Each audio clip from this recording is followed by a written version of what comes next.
Deus querido Pai, obrigada, Senhor, por mais esta oportunidade que estamos tendo de aqui estarmos, de ampliarmos o nosso entendimento à luz da doutrina espírita, para que possamos nos posicionarmos nessa escola abençoada que é a Terra, de forma tranquila e equilibrada.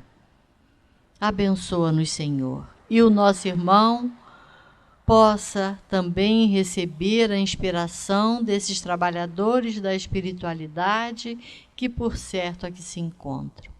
Obrigada, Senhor. Graças a Deus e que assim seja. E com vocês, Rogério Silva. Boa noite, pessoal. Boa noite a todos, né? Hoje nós vamos falar sobre o pensamento e o pensar espírita. O pensamento espírita, ele é a proposta, né? O espiritismo, ele traz dentro da sua proposta um pensamento, uma objetividade, uma intenção. Mas o que vai chamar mais a atenção do nosso estudo nessa noite é realmente o pensar.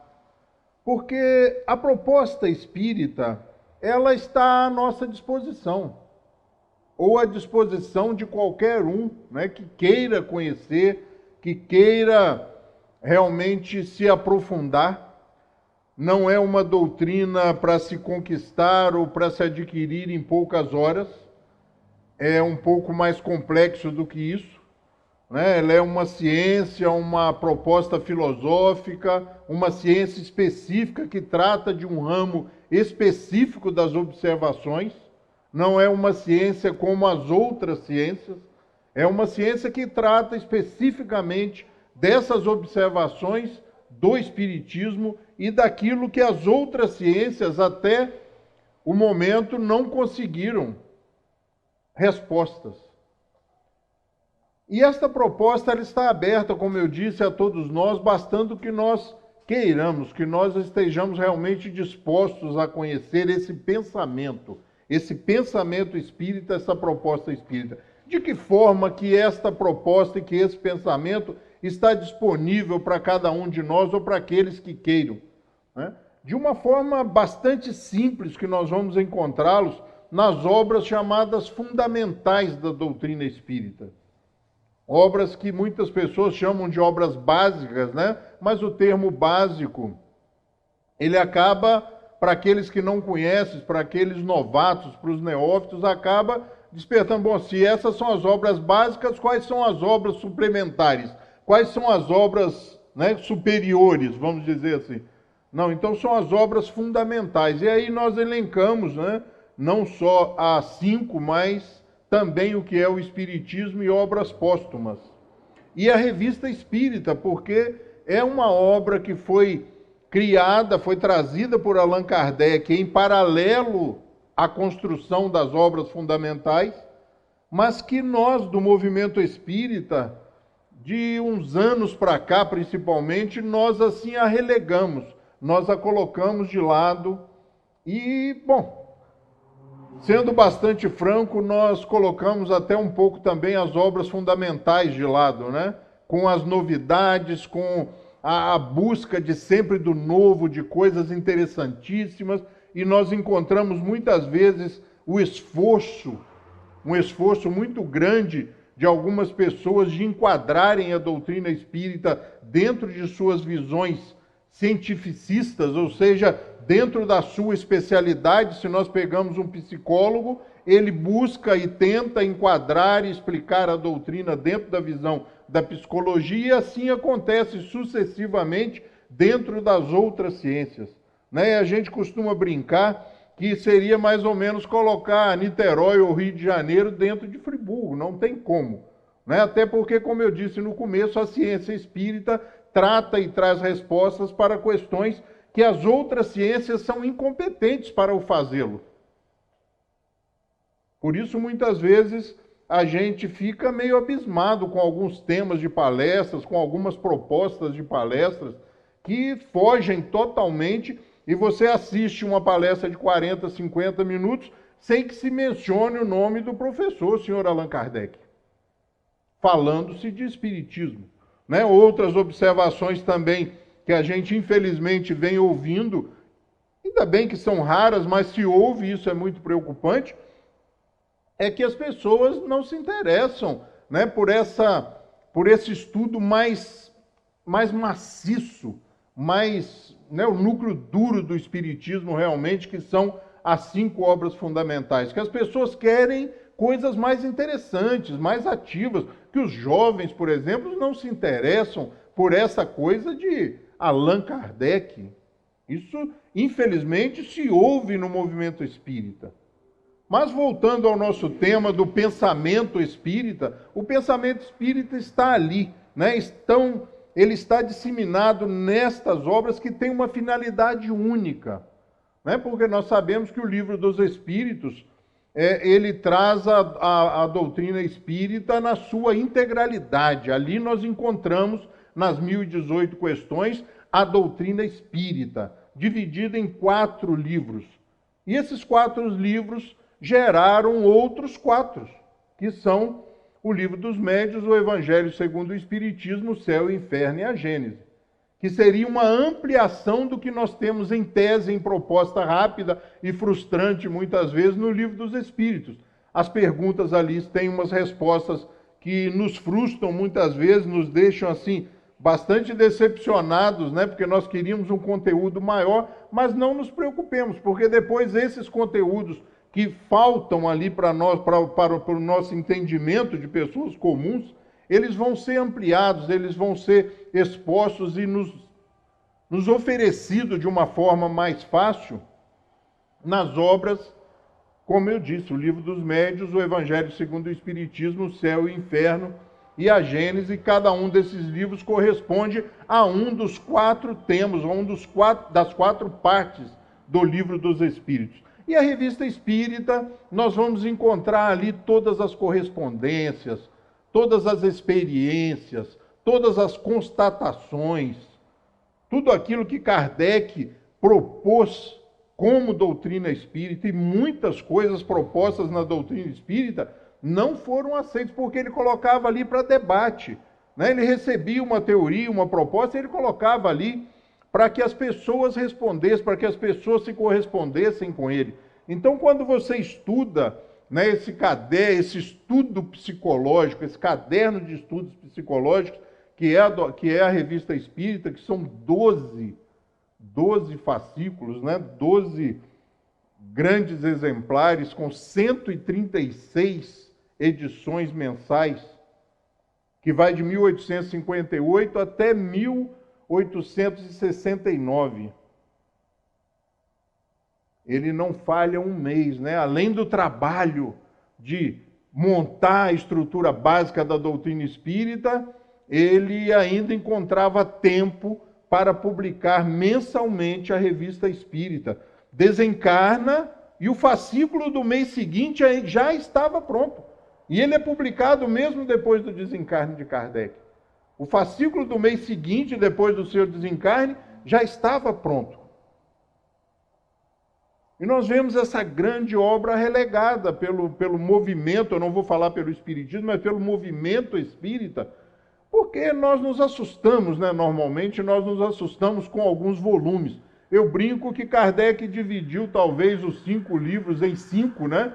Porque na realidade, como eu disse, é uma obra só. Talvez os espíritos tenham inspirado ele a dividi-los para que nós não nos assustássemos. Senão nós nos depararíamos aqui certamente com uma coisa semelhante a um vade-mecum, né, de direito, um livrão. E aí é que nós não teríamos tempo mesmo para estudar esse pensamento, para buscarmos esse pensamento. Quem busca esse pensamento? Aqueles curiosos, aqueles que são vítimas muitas vezes do convite ostensivo de algum amigo, aqueles que não se encontram satisfeitos com as respostas e com a prática religiosa que está vigindo na sua vida, que escolheram, estão ali dentro, porque existe também os chavões, né, dentro do movimento espírita. Você não vai pelo amor, vai pela dor, né? A dor é a grande porta de entrada no espiritismo. Não, se nós buscarmos A grande maioria das pessoas realmente vão por curiosidade, por insistência de algumas pessoas amigas, que vão, se fascinam, se encantam com a proposta e com o pensamento espírita e querem que as outras pessoas queridas, amadas, conheçam também essa proposta. E talvez nós estejamos perdendo um pouco o time, né? O tempo, a batida com os jovens por isso. Porque nós fugimos um pouco de Allan Kardec. Nós fugimos um pouco da sua pedagogia, especialista em pedagogia, baseado nos ensinamentos do mestre Pestalozzi. Nós nos afastamos um pouco disso e talvez por isso nós não estejamos, nesse momento do movimento espírita, cativando, seduzindo os jovens, porque queremos dar a eles algo diferente do que a pureza da doutrina espírita, a fonte pura, a água preciosa, a água que realmente dissedenta, estruturada dentro de uma pedagogia magistral.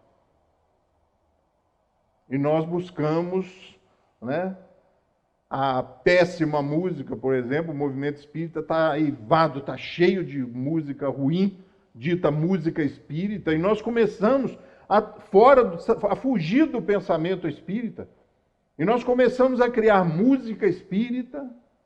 Eu já ouvi no movimento espírita música espírita e música mundana. Para mim só existem dois tipos de música: música boa e música ruim. Ela está classificada nesses dois tipos. Né? Você ouve um coração de estudante aí, do Milton e do Fernando Brant, você fala assim, esses homens estavam inspirados. Né? Não tem essa coisa de ter que ser espírita. Não. Você ouve Xalana do Renato Teixeira e do Almir Sater, e você fala assim, opa, espera aí, esses caras estavam inspirados. Então a inspiração não está dentro do movimento espírita. Né? E essas músicas e muitas outras dariam uma excelente palestra espírita. Esse é o pensamento espírita, um pensamento libertador. E o que esse pensamento provoca em nós? A crença no espiritismo só é proveitosa para aquele de quem se pode dizer, hoje está melhor do que ontem. É uma proposta para se levar lá para fora, não é uma proposta para dentro do centro espírita. Por isso ela funciona, inclusive, se você levar as obras fundamentais para casa e estudá-las. Frequentar a casa espírita é um momento, talvez para mim, por exemplo, de disciplina. É tirar realmente aqueles 50, 60 minutos para estar desconectado das outras atividades e das outras atenções. Está focado ali naquele processo disciplinador para mim. Mas, se a doutrina espírita não provoca uma vontade de transformação, um incontentamento com a situação vigente, algo está errado. Busque realmente a doutrina espírita nas suas fontes fundamentais. Busque a doutrina espírita em Allan Kardec, da forma que foi estruturada, sem querer dar saltos. Eu vou começar pela Gênese. Não vai dar certo. Não vai dar certo. Porque uma obra vai dando sustentação para a outra. Então esse pensamento espírita, ele só funciona quando nós o tiramos da teoria, quando ele realmente começa a mexer com os nossos paradigmas, com os nossos valores, com os nossos princípios. Quando nós realmente conseguimos, antes que o centro espírita se feche, que nós conseguimos sair e levar o conteúdo, levar os livros, levar a mensagem, levar a proposta, para implementá-la ali, do portão para fora. Com a vaga, na hora que você for tirar o carro, que o outro encostou muito próximo e você não consegue sair, com o trânsito, com a impaciência, com a sua intemperança. É espiritismo que nos transforma, faz-nos hoje melhores do que ontem. Esse é a finalidade precípua, primordial, primária do espiritismo. E nós vamos entendendo que ela não provoca essa mudança em todos. E aí nós buscamos outra frase, outra colocação primorosa do senhor Allan Kardec, que ele diz assim: o espírita deve, diante de seus oponentes, esforçar-se em mostrar por seu próprio exemplo o que a doutrina espírita é.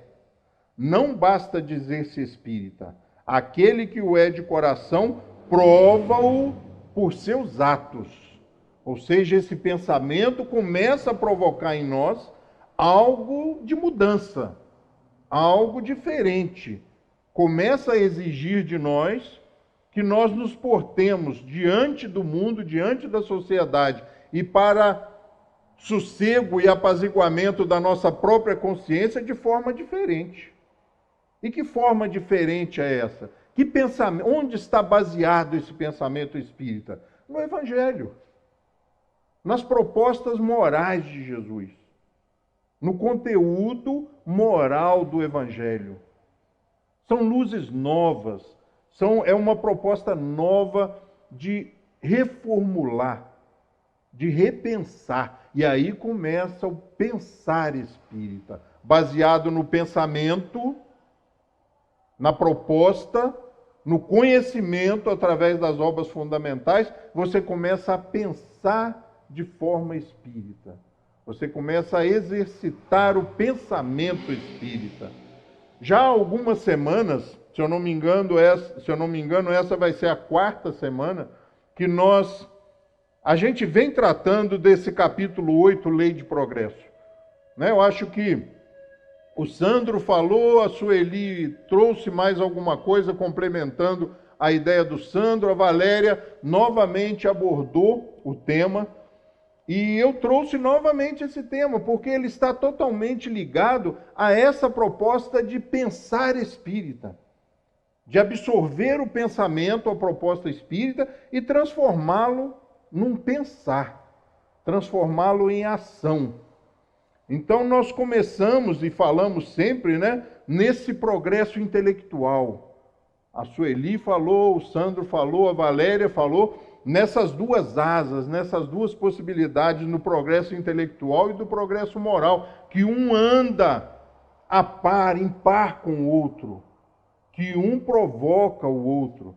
E o progresso intelectual ele está à disposição de todos nós. Nós nunca, em momento nenhum da história humana, nós tivemos tanta informação disponível. Realmente agora a informação e o conhecimento está na palma das nossas mãos. É só nós sabermos buscar. É só nós priorizarmos alguns assuntos. É só nós coordenarmos essa busca para que ela não se transforme numa imensa colcha de retalho. Se nós direcionarmos os nossos estudos, mesmo através dos nossos smartphones, nós vamos conseguir montar uma estrutura. Então, o progresso intelectual, ele é característico de cada um de nós. Eu, quando chego ali no meio do 2º grau, do antigo 2º grau, que você fazia depois do ginásio, eu parei de estudar. Por vários motivos, eu não segui em frente, me arrependo, logicamente, mas não parei de aprender. Não parei de aprender em momento algum. Busco o conhecimento. Então, o progresso intelectual é inerente a cada um vai estabelecer esse... Por que eu estou dizendo isso? Porque nós vamos entrar agora numa fase do pensamento que diz respeito a isso, que já foi abordado aqui, como eu disse, pelo Sandro, pela Sueli, pela Valéria. Então, o progresso intelectual, ele está disponível, Você vai conquistá-lo, vai adquiri-lo diante do seu esforço, do seu interesse. E nós vamos bater com os valores morais, Essa moral espírita, essa moral que nós ouvimos tanto dentro desses estudos, desses 4 estudos, e aí eu já estou me incluindo nesse estudo, o que são os valores morais, o que é a moral? Moral é aquele valor que você não abre mão, ele é inegociável. É aquilo que você escolhe, abraça, interioriza e não abre mão. Coisas que você não faria nem se fosse invisível. Não liguemos esse moral, né, ao conceito mais comum, daquela moralização ligada à sensualidade ou à sexualidade. Não, essa moral é a construção de valores inegociáveis. Esse é o crescimento moral, esse é o valor moral que nós ouvimos no Evangelho o tempo todo. Jesus nos conclama a essa construção íntima e pessoal de valores morais. E aí eu trouxe uma definição, né, que está lá na pergunta 629 de O Livro dos Espíritos. Que definição se pode dar à moral? A moral é a regra da boa conduta e, portanto, da distinção entre o bem e o mal. Funda-se na observação da lei de Deus.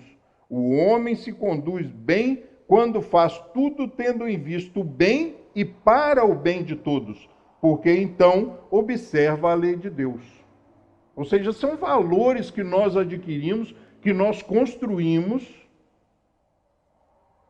e não os negociamos. Eles não estão disponíveis para depender da situação, né? A luz apagada ou a luz acesa. Não, são valores inegociáveis. São valores que você constrói e não abre mão deles. Por que eu estou falando isso? Porque também, né, nessas 4 palestras, a gente se deparou com essa pergunta, né, 780 do Livro dos Espíritos, 780, 780A e 780B. A 780, ela diz: o progresso moral é sempre acompanhado do intelectual? Olha a pergunta de Kardec para os espíritos. E os espíritos respondem: é sua consequência, mas nem sempre o segue imediatamente. Por que eu frisei consequência? Porque ela é consequente. Quando você vai se intelectualizando, você vai conhecendo, algo vai se transformando em você, e você, consequentemente, vai estruturando, vai formando esses valores morais. Não o segue imediatamente, por quê? Porque ele é consequente. É consequência de adquirir os valores intelectuais. Esse conteúdo intelectual. E somente depois de sedimentados esses valores, depois de nós realmente os incorporarmos, consequentemente, essa incorporação, essa interiorização desses valores intelectuais vão fazer com que se forme valores morais. E aí vem a 780A e a 780B. Fiquem tranquilos, eu vou ler, né, porque não dá realmente, até daqui fica meio difícil. Eu vou até melhorar a minha visão aqui. Então, na 780A, Kardec continua depois daquela resposta dos espíritos, né? É sua consequência, mas nem sempre o segue imediatamente. E aí Kardec não deixava por menos, volta ao assunto, ou continua o assunto. Como o progresso intelectual pode conduzir ao progresso moral? Se é consequente, como isso acontece? E os espíritos respondem, tornando compreensíveis o bem e o mal. O homem pode então escolher. O desenvolvimento do livre-arbítrio acompanha o da inteligência e aumenta a responsabilidade pelos atos. Olha só. Então, essa consequência é isso, é nós começarmos a ter capacidade e condições de discernir o que é certo e errado. Ter condições mais apuradas e mais corretas de escolher entre aquilo e o outro. Entre esse caminho e aquele outro, optar em fazer e não fazer, tanto para o bem quanto para o mal. Então é consequência. E aí Kardec ainda insiste no assunto, 780B. Porque os povos mais esclarecidos são muitas vezes os mais pervertidos? E os espíritos respondem, o progresso completo é a meta. Ou seja, eles estão a caminho. Eles estão a caminho. Mas os povos, como os indivíduos, o alcançam apenas passo a passo, ou seja, pouco a pouco, a necessária sedimentação, da interiorização desses valores.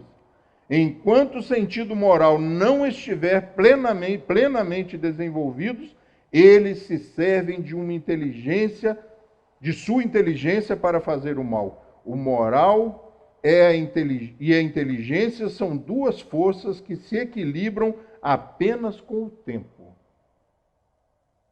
Se são consequentes, vão acontecer e vão ocorrer no tempo preciso.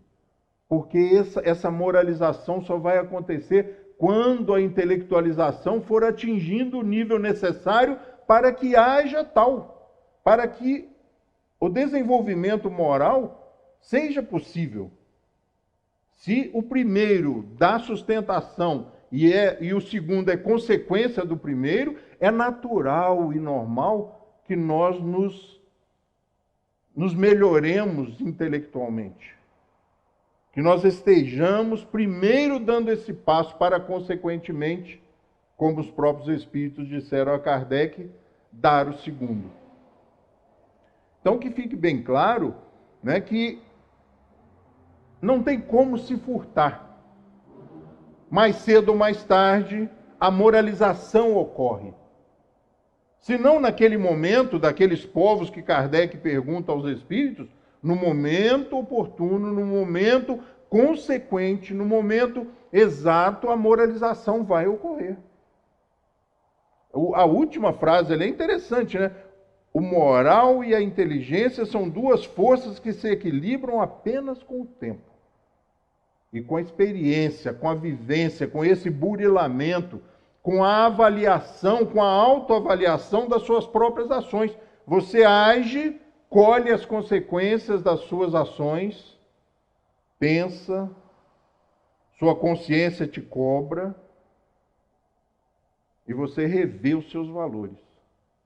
E essa revisão constante vai fazer com que, a partir de um certo momento, você, usando a pedagogia, né, e a proposta de Pestalozzi de erro e acerto, você tanto erra que você resolve não mais errar. Você faz a opção correta e a interiorização desses valores vão fazendo com que essa moralização aconteça e que, a partir de um certo momento, aquelas ações sejam inegociáveis. Você não negocia mais. Com a luz acesa ou com a luz apagada, se tiver alguém olhando ou não, são valores reais, valores absolutos. Talvez por isso eles demorem um pouco mais. Talvez por isso eles não venham no tempo e no momento que a gente deseja. Por isso talvez nós nos entristecemos tanto com nós mesmos, porque a gente fala assim, isso eu não faço mais, eu juro. Eu não faço mais. E volta a fazer. E os poetas que têm uma alma diferenciada, que pensam além do pensamento normal, diz assim, pensamento ilhado, morto e amordaçado, volta a incomodar. Pensamento ilhado, morto e amordaçado, volta a incomodar. Ângela, eu juro, eu não faço mais isso. 2 meses depois. Por quê? Porque ainda não sedimentou. Eu falei da boca para fora, ainda não interiorizei, aquilo não se transformou num valor moral.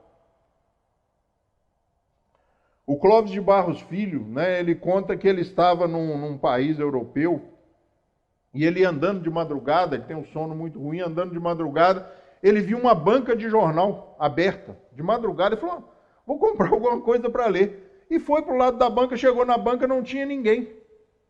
A banca estava aberta, tudo exposto, uma caixinha com troco para facilitar o troco e não tinha jornaleiro. Ele olhou, falou, câmera, polícia, nada. Ele falou, paguei mais caro pelo jornal, porque eu coloquei um dinheiro, tinha direito a troco, mas não quis nem me envolver. Fui embora, paguei. Podia ter levado o jornal, podia ter levado quantos livros quisessem. Ah, mas esse é um exemplo bobo, mas começa assim, pelas pequenas coisas. Ali não tinha câmera, não tinha nada, não tinha ninguém na rua. era de madrugada. Ele diz, esse é um valor moral. Porque eu podia ter feito ali o que eu quisesse. E eu escolhi fazer o certo e o correto. Santo Agostinho tem uma colocação muito interessante sobre essa moralização, sobre essa...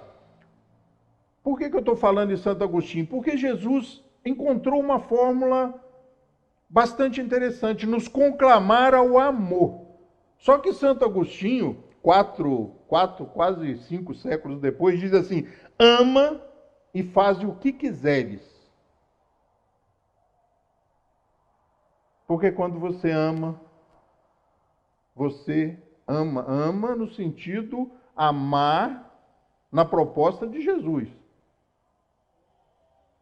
Você não negocia. Você é justo, ético, moral. Você não negocia. Então, a frase é bem maior, procurem, é muito interessante a colocação de Santo Agostinho. Ele diz, ama e faz o que quiser. Só aprende a amar e não se preocupe com mais nada. Porque se você realmente aprender a amar, o resto, consciência pesada, travesseiro com espinho, noite de sono perdida, acabou tudo isso. Talvez por isso ele insistisse tanto para que nós olhássemos para o próximo. Por quê? Porque o próximo é aquele que está perto. Porque amar as crianças que estão lá na Malásia é fácil. Amar as pessoas que estão passando dificuldades no Haiti é muito fácil. O difícil é amar e se incomodar com aqueles que estão aqui. Por isso ele propõe, veste o próximo, descedenta o próximo, visita o próximo, acolhe o próximo, beija o próximo, dá roupa para o próximo, dá a capa também, para que nós percebêssemos ou percebamos o prazer advindo dessa ação. E comecemos a querer mais. Porque quando a gente descobre que uma coisa é boa e gostosa, a gente quer mais. E olha que eu entendo disso. O gordo entende de querer coisa boa e gostosa. A gente sabe o que é bom, né? O verdadeiro espírita vê as coisas deste mundo de um ponto de vista tão elevado. Elas lhe parecem tão pequenas, tão mesquinhas, a par do futuro. Vou ler de novo, gente. O verdadeiro espírita vê as coisas desse mundo de um ponto de vista tão elevado. Elas lhe parecem tão pequenas, tão mesquinhas, a par do futuro que o aguarda.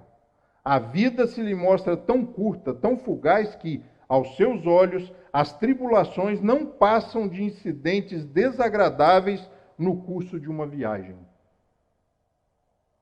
Introdução de O Livro dos Espíritos. É você começar, a partir do pensamento espírita, começar a olhar a vida de um outro jeito. E nesse momento, quando essa proposta começa a ser a sua proposta, a sua escolha, você começa a se deparar com o eu verdadeiro, que muitas vezes quer fazer diferente. Porque existe uma outra frase muito interessante, que diz assim, a disciplina antecede a espontaneidade. A disciplina antecede a espontaneidade. No começo é disciplina. Vou buzinar de volta. Não, vou deixar para lá. Abre o vidro, não vou xingar não. Eu gosto muito dos exemplos do trânsito, porque o trânsito é um laboratório. É um laboratório e ele fica a cada dia mais violento. O trânsito é violento? Não, nós estamos ficando, às vezes, com os valores deturpados, alterados, né?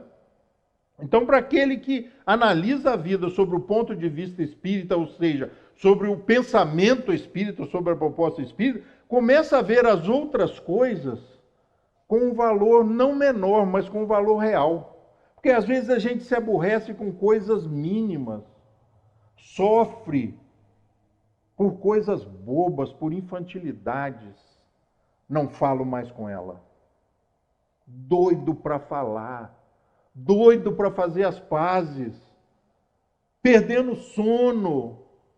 Mas não, eu não vou dar o braço a torcer. O que vão falar de mim se eu pedir desculpas para o Roberto? Não, que isso, né? Nós fomos treinados e domesticados sobre o guante do se apanhar lá fora, apanha em casa também, né? Há muito pouco tempo os pais falavam isso para as crianças. Você chegava chorando em casa, levava mais umas 10 chineladas porque tinha apanhado. Então você vê como é que a gente está melhorando e como é que a gente está mudando, né? Quando a gente começa a utilizar o pensamento espírita no nosso pensar, a gente começa devagarzinho a sair do vale, começa a galgar alguns degraus. E é natural, né, no início, que nós, ao subirmos um degrau, ou subirmos num tijolo, comecemos a ter vertigem pensando que já somos perfeitos. É o que eu disse anteriormente. Isso eu não faço mais, isso eu já superei. Superou nada, rapaz. A vida está aí para ensinar. Como um bom professor. O Espiritismo começa a mudar o nosso jeito de ver a vida de uma forma tão intrigante, tão provocadora e tão desafiadora, que muitas pessoas param. Não vão em frente. Quantas vezes eu já ouvi isso? Não vou mais, não vou. Um dia eu estava lá na Associação Espírita Bezerra de Menezes, isso há uns 20 anos, pessoal.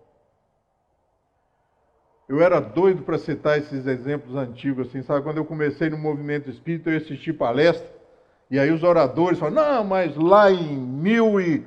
Papai, não tem nada para contar. Mas não tenha pressa, porque chega a hora. Há uns 20 anos atrás, um amigo dessa casa aqui, fazendo uma palestra lá na Associação Espírita Bezerra de Menezes, o Zé Manel falou assim, não tem bala perdida. O ladrão não entra na sua casa por acaso. Ou você, se você acredita nisso, fica difícil de acreditar na justiça divina. Você passa a acreditar no acaso. E naquela noite nós perdemos um amigo que frequentava lá a sociedade, que ele nunca mais, aliás, nunca mais é muito tempo, né? Ele passou uns 18 anos sem voltar na casa espírita. Porque ele tinha sido vítima de um assalto há uma semana, 10 dias atrás. E ele se sentiu ofendido pessoalmente. Porque essas verdades às vezes chocam a gente. Como não existe bala perdida?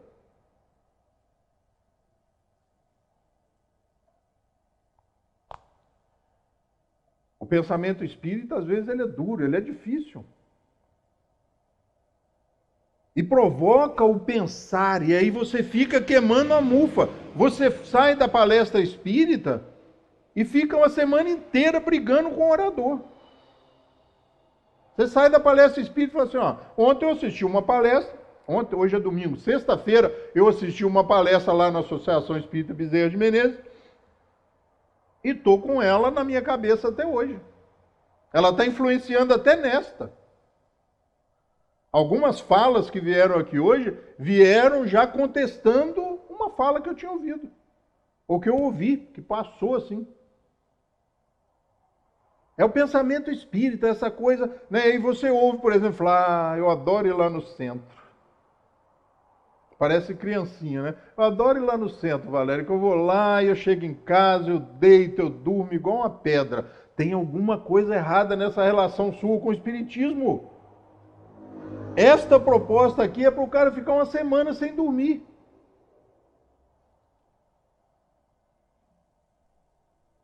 E a gente vai ouvindo as coisas. O Roberto me contou um pedacinho de uma palestra dele, ou um tema de uma palestra dele há alguns dias atrás, há um mês atrás, e o negócio não sai da minha cabeça. Porque a gente começa a buscar desdobramentos, consequências daquilo. Um dia eu fiz uma palestra lá em Cordeiro, lá e coloquei assim, o primeiro slide era assim, A estrada de Emaús. Um caminho que leva para longe de Deus. Eu acho que era isso. E uma pessoa amiga viu o slide, porque saiu lá no Facebook, lá da Casa Espírita, e ligou para mim. Mas o que você diz nessa palestra? Eu falei, não falo, meu filho. Só se você assistir a palestra. Me convida para falar aí na sua Casa Espírita, que eu vou lá e falo. Por que a estrada de Emaús é um caminho que leva para longe de Deus? Ah, mas é uma parábola, uma passagem. Não, Jesus tem que ir atrás do trabalhador. Os 2 trabalhadores estavam indo embora. Depois de 3 anos de curso intensivo do lado de Jesus, Jesus é crucificado, eles viram as costas e vão embora. Jesus tem que sair lá da sua recuperação, lá do desencarne, ir atrás deles na estrada e falar, meus filhos, volta. O trabalho agora é que vai começar. E aí eles entendem que Jesus realmente havia sobrevivido. Que a morte realmente não existia, como ele disse. E um diz para o outro, é imprescindível que voltemos a Jerusalém para continuar o trabalho. É a base do pensamento espírita, de você compreender. Vejam como a coisa muda, olha só. 2 personagens super conhecidos, né? Talvez não dê para vocês lerem daí, mas ele diz assim, aquele espírita pé frio, né? Pesado, aquele cara que doido para desencarnar, para viver a vida espiritual. Todos nós vamos morrer um dia, Snoopy. E a resposta espírita é verdade. Mas em todos os outros dias, não. A visão espírita é isso, é você olhar a vida como um grande desafio e como uma coisa prática, boa, que vai durar enquanto durar. De que eles não morrem. De que nós não morreremos. Nós já passamos por essa experiência inúmeras vezes. E não fomos aniquilados. A vida é sempre vida, seja qual for a forma através da qual se oculte. Já vivi como pedra, já vivi como planta, já vivi como homem. Amanhã viverei como espírito. E no futuro longínquo, cuja época não me é dado precisar, viverei como vivem os anjos, os deuses. Vindo pequeno, caminho para o grande. Meu passado é obscuro, meu futuro é brilhante. Esse é o início de um texto chamado Evolução, de Pedro de Camargo, no movimento espírita conhecido como Vinícius. A reencarnação tem que mudar a nossa visão da vida. Tem que mudar. Porque somente aí você vai perceber que você está pensando de forma espírita. Somente aí você vai ver que o pensamento espírita está te provocando a pensar de forma diferenciada. Na missão dos espíritas, no Evangelho segundo o Espiritismo, diz assim, ide pregai o dogma da reencarnação. É a única conclamação taxativa que os espíritos fazem. Pois quando bem compreendida, há de mudar a face e o pensamento da humanidade. E você pergunta, quem acredita na reencarnação? Todo mundo, gente. Católico, evangélico, todo mundo levanta a mão. É muito comum você ouvir um católico dizer, não, na minha próxima vida, como? Você não vai ter próxima. Ou um evangélico dizer, não, eu só acredito, realmente está dando tudo errado, eu acredito que na última vida... Não, você não teve última vida. O conceito é tão absoluto e tão racional que as pessoas abraçam sem se aperceberem, sem se darem conta. Mas é difícil de entender, porque a gente acredita que todo mundo já reencarnou. Só que tem um problema, para reencarnar é preciso morrer primeiro. E aí a gente se depara com o grande gigante da alma, a morte. Eles não morrem, nós não morreremos. O pensamento espírita e o pensar espírita tira o evangelho de debaixo do alqueire. Coloca-o realmente no velador, coloca-o ao alcance de todos que entrarem na casa. A parábola diz que A luz estará no velador, disponível a todos que entrarem, a todos que estiverem lá dentro. Não para todo mundo. Porque é preciso um esforço, é preciso a vontade de se transformar, é preciso a vontade de encarar essa grande aventura como um desafio maravilhoso.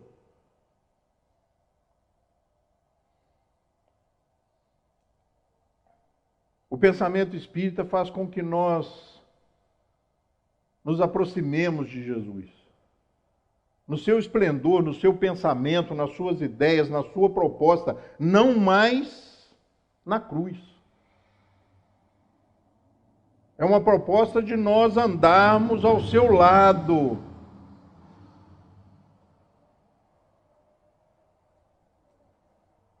O Espiritismo não dogmatiza. Não é uma seita nem uma ortodoxia. É uma filosofia viva, patente a todos os espíritos livres e que progride por evolução. Leon Denis. E aí você fala de Leon Denis no movimento espírita, tem gente que nunca ouviu falar. Você fala em William Crookes, quem? Você fala nos grandes continuadores ali do espiritismo, Camille Flammarion, quem? Por isso que os jovens não vêm, gente. Que a gente fica falando, precisa mudar, precisa reformar, você tem que parar com isso, parar com aquilo, e começamos a policiar, muito semelhante a outras escolhas que nós fizemos. O pensamento espírita facilita o transitar, ele facilita a rota, ele nos mostra pela razão, pelo bom senso e pelo critério que é por aqui. Evita que nós nos percamos por algumas trilhas, por alguns atalhos que já não deram certo para outras pessoas. Coloca nas nossas mãos o leme das nossas vidas. Nós passamos a escolher por onde vamos navegar. Jesus não mais dirige a nossa vida, mas passa a ser o farol dessa navegação, dessa caminhada, desta viagem. É o ponto magnético, é o norte a ser seguido, é o alvo a ser atingido. Mas o leme na nossa mão, a gente é que escolhe por onde nós vamos. E todos nós vamos chegar. Todos nós vamos chegar. O Espiritismo é ao mesmo tempo uma ciência de observação e uma doutrina filosófica. Como ciência prática, ele consiste nas relações que se podem estabelecer com os espíritos. Como filosofia, ele compreende todas as consequências morais que decorrem dessas relações. Assim pode-se defini-lo. Allan Kardec. Allan Kardec. Professor senhor Allan Kardec. Eu tenho brincado com isso de forma séria nos meus estudos. A gente cria uma intimidade tão grande que a gente começa a achar que foi Kardec que fez. Foi Kardec. O pensamento espírita faz com que nós finalmente consigamos entender esta proposta da vida de ser bem-vindo à vida. De que você é colocado numa situação e nas circunstâncias necessárias e favoráveis para o seu crescimento, para o seu desenvolvimento, para o seu melhoramento. Existe uma conspiração positiva, favorável, nunca negativa. Quando uma avalanche de coisas ruins começam a acontecer, para e pensa de forma espírita. Sozinho. De preferência sozinho. E você vai ver, vai ler, vai marcar, vai demarcar ponto por ponto das suas ações que ocasionaram aquela avalanche. Não existe vingança, o processo é pedagógico. Bom, se você não aprendeu, eu vou te dar mais uma oportunidade para você aprender. Não aprendeu, eu vou te dar mais uma. E às vezes chega uma hora que fala assim, olha, eu vou te mandar logo umas 3 porque está acumulando. A dívida está ficando complicada. Dívida com quem? Com Deus? Não, com a nossa consciência. O que faz com que nós não tenhamos uma noite boa de sono e que o travesseiro pareça ter espinhos, não é Deus, não é nada, é a nossa consciência. A gente vai bem enquanto a luz do sol não cai. Quando a noite chega, a gente começa a ficar meio nostálgico e começa, muitas vezes, contra a nossa própria vontade, a fazer um balanço, né? Mas o pensamento espírita faz com que nós olhemos as coisas sobre outra ótica, sobre outra visão. O pensamento espírita e o pensar espírita aclara a nossa visão, amplia a nossa visão, nos mostra como é possível escolher os caminhos corretos.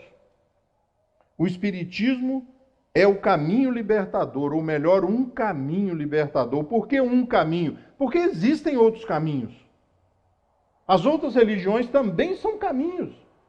E todos nós chegaremos à praça, que é o alvo do entendimento, da compreensão da existência humana e do entendimento básico e elementar de Deus.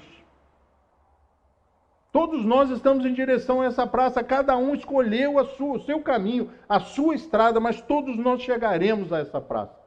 Alguns mais rápidos, outros depois, outros depois, outros depois. E isso não quer dizer que nós espíritas chegaremos primeiro. Porque exige de nós algo diferente. Razão, bom senso e critério. O pensamento espírita, ele faz com que nós comecemos, por exemplo, a observar as coisas. A observar as coisas sobre outra ótica. De forma diferente. Acreditando realmente que a conspiração positiva, ela é favorável a nós, nos inspirando, nos estimulando, nos fortalecendo. Cada ação no momento preciso das nossas necessidades. Passa-nos a fazer observações que nós não fazíamos. Ver coisas que nós não fazíamos. Hoje eu assisti agora à tarde a final do The Voice Brasil Kids e chorei desesperadamente, gente. Sou um cara de 58 anos com 118 quilos chorando de ver as crianças, de ver a emoção do outro, sabe? De se deixar sensibilizar. Eu acredito que isso é fruto do pensamento espírita. Porque diante de tanta beleza, de tanta coisa bonita, nós olhamos para o chão, olhamos para o celular, nos tornamos especialistas em contar paralelepípedos. E não olhamos para o céu. E não olhamos para as coisas belas. Pensamos só na tristeza, naquilo que Deus nos tirou, nos esquecendo do que Ele nos dá constantemente. É a saudade antecipada daquele que partiu, que nós achamos que partiu sempre fora de hora. Ele partiu na hora dele. Ela se foi no momento preciso. Ou acreditamos nesta conspiração positiva a nosso benefício? Ou voltemos para de onde nós viemos, para outras escolhas. Porque o pensamento espírita faz com que nós aprendamos a abrir a janela, olhar lá fora, abrir os olhos, olhar para fora, parar de olhar para dentro, parar de buscar, tentar encontrar algo que nos motive, que nos faça levantar de manhã, nos sentindo desafiados. E não ameaçados por mais um dia de vida, por mais um dia de trabalho, por mais um desafio, por mais um problema. que nós realmente, a partir do pensamento espírita, passemos a pensar de forma espírita. Passemos a utilizar esses conceitos e esses valores a nosso próprio benefício. E acreditemos que o convite foi feito há muito tempo, mas o banquete, como disseram aqui na palestra da semana passada, né? O banquete está disponível.